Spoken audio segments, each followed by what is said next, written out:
अध्याय 15 पुरुषोत्तम योग। भगवान ने कहा जाता है कि एक शाश्वत अश्वत्थ वृक्ष है जिसकी जड़ें तो ऊपर की ओर हैं और शाखाएं नीचे की ओर तथा पत्तियां वैदिक स्तोत्र हैं।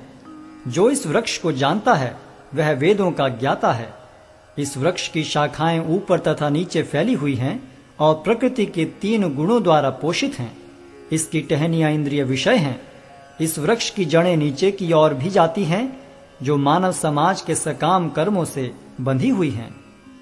इस वृक्ष के वास्तविक स्वरूप का अनुभव इस जगत में नहीं किया जा सकता।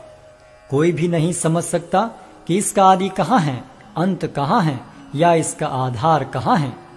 लेकिन मनुष्य को चाहिए कि इस दृढ़ मूल वाले वृक्ष को विरक्ति के शस्त्र से काट गिराए। तत्पश्चात उसे ऐसे स्थान की खोज करनी चाहिए जहां जाकर लौटना न पड़े और जहां उस भगवान की शरण ग्रहण कर ली जाए जिससे अनादि काल से प्रत्येक वस्तु का सूत्रपात तथा विस्तार होता आया है। जो झूठी प्रतिष्ठा, मोह तथा कुसंगति से मुक्त हैं, जो शाश्वत तत्व को समझते हैं, जिन्होंने भौतिक काम को नष्ट कर दिया है, जो सुख तथा दुख के द्वंद्व से मुक्त हैं और जो मोह रहित होकर परम पुरुष के शरणागत होना जानते हैं, वे उस शाश्वत राज्य को प्राप्त होते हैं।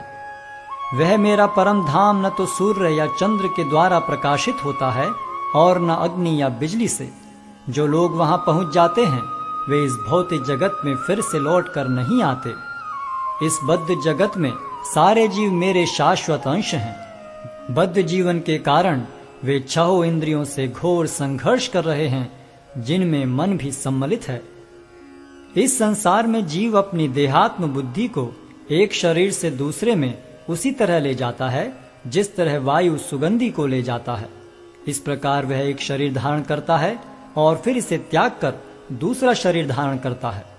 इस प्रकार दूसरा स्थूल शरीर धारण करके जीव विशेष प्रकार का कान, आंख, जीभ, नाक तथा स्पर्श इंद्रिय प्राप्त करता है जो मन के चारों ओर संपुंजित हैं। इस प्रकार वह इंद्रिय विषयों के एक विशिष्ट समुच्चय का भोग करता है। मूर्ख न तो समझ पाते हैं कि जीव किस प्रकार अपना शरीर त्याग कर सकता है, न ही वे यह समझ पाते हैं कि प्रकृति के गुणों के अधीन वह किस तरह के शरीर का भोग करता है। लेकिन जिसकी आंखें ज्ञान में प्रशिक्षित होती हैं वह यह सब देख सकता है। आत्म साक्षात्कार को प्राप्त प्रयत्नशील योगी जन यह सब स्पष्ट रूप से देख सकते हैं। लेकिन जिनके मन विकसित नहीं हैं और जो आत्म साक्षात्कार को प्राप्त नहीं हैं, वे प्रयत्न करके भी यह नहीं देख पाते कि क्या हो रहा है। सूर्य का तेज जो सारे विश्व के अंधकार को दूर करता है मुझसे ही निकलता है। चंद्रमा तथा अग्नि के तेज भी मुझसे उत्पन्न हैं। मैं प्रत्येक लोक में प्रवेश करता हूँ और मेरी शक्ति से सारे लोग अपनी कक्षा में स्थिर रहते हैं। मैं चंद्रमा बनकर समस्त वनस्पतियों को जीवन रस प्रदान करता हूँ। मैं समस्त जीवों के शरीरों में पाचन अग्नि हूँ और मैं श्वास प्रश्वास में रहकर 4 प्रकार के अन्नों को पचाता हूँ। मैं प्रत्येक जीव के हृदय में आसीन हूँ और मुझसे ही स्मृति, ज्ञान तथा विस्मृति होती है। मैं ही वेदों के द्वारा जानने योग्य हूँ। निस्संदेह मैं वेदांत का संकलन करता तथा समस्त वेदों का जानने वाला हूँ। जीव 2 प्रकार के हैं, च्युत तथा अच्युत। भौतिक जगत में प्रत्येक जीव च्युत होता है और आध्यात्मिक जगत में प्रत्येक जीव अच्युत कहलाता है। इन दोनों के अतिरिक्त एक परम पुरुष परमात्मा है जो साक्षात अविनाशी भगवान है और जो तीनों लोकों में प्रवेश करके उनका पालन कर रहा है। चूंकि मैं क्षर तथा अक्षर दोनों के परे हूँ और चूंकि मैं सर्वश्रेष्ठ हूँ, अतएव मैं इस जगत में तथा वेदों में परम पुरुष के रूप में विख्यात हूँ।